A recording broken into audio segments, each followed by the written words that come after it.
the green light, however, Senna got clever with the clutch and stuck the Lotus between the McLarens, as Johansson's Ferrari took an inadvisable shortcut over the front right wheel of Alliot's Ligier, rammed Fabi's Benetton and forced Tombé's Lola onto the grass.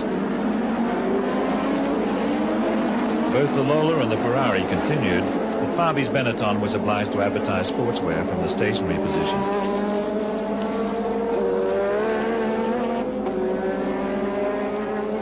Oblivious to all this, Senna raced on in the lead. Then Berger, Rosberg, Piquet, Prost, Mansell and, good heavens, Patrese Brabham.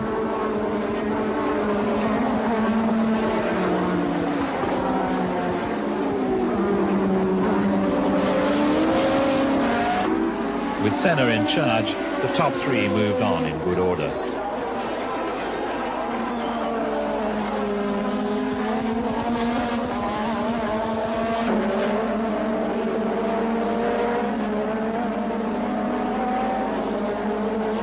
But Rosberg was once again feeling his oats. When they came back into view, Rosberg was in front.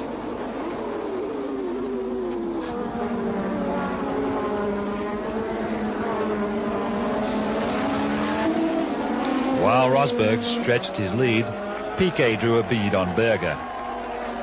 Behind Piquet came Prost, Mansell and Alboreto.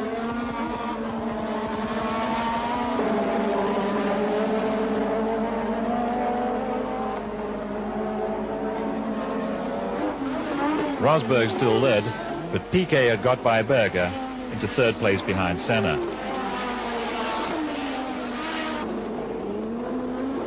Piquet was now very hot on the subject of Senna. Piquet slipstreamed Senna, ducked out and forced his fellow Brazilian to back down by braking early, an act of submission which Piquet calls opening the legs.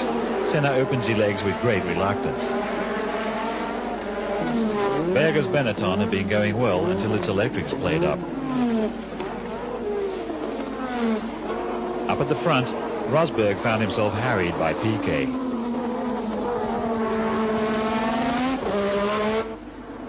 Rosberg opened the legs as well, and Piquet went by into first place.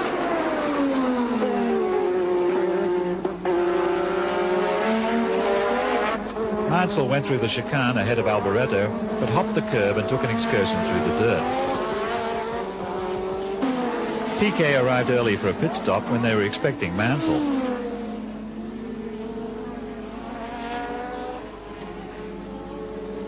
The crew was nonplussed only for an extra couple of seconds, but Piquet dropped from first to fourth.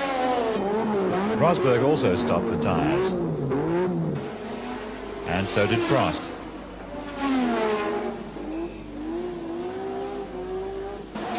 Piquet got the lead back from Rosberg.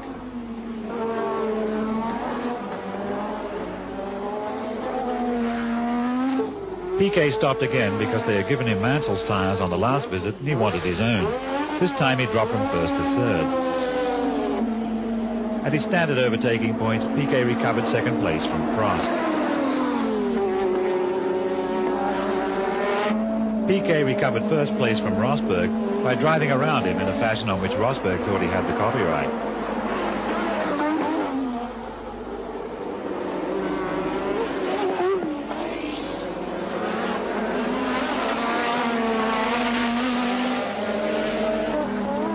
Two laps from the end, Senna suddenly closed on the McLaren. On his last lap, Senna was in second place in front of Rosberg and Prost. Prost had little fuel left, but Rosberg had none at all. So Piquet won the race.